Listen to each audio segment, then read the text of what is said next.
وَإِذْ قَالَ مُوسَى لِقَوْمِهِ يَا قَوْمِ إِنَّكُمْ ظَلَمْتُمْ أَنفُسَكُمْ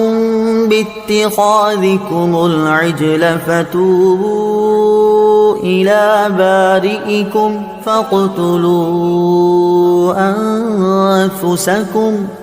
ذَلِكُمْ خَيْرٌ لَكُمْ عِندَ بَارِئِكُمْ فَتَابَ عَلَيْكُمْ إِنَّهُ هُوَ التَّوَّابُ الرَّحِيمُ۔ اور یاد کرو جب موسیٰ نے اپنی قوم سے کہا، اے میری قوم، تم نے بچڑے کو معبود بنا کر اپنی جانوں پر ظلم کیا، لہٰذا اب اپنے پیدا کرنے والے کی بارگاہ میں توبہ کرو، یوں کہ تم اپنے لوگوں کو قتل کرو، یہ تمہارے پیدا کرنے والے کے نزدیک تمہارے لیے بہتر ہے، تو اس نے تمہاری توبہ قبول کی، بے شک وہی بہت توبہ قبول کرنے والا مہربان ہے۔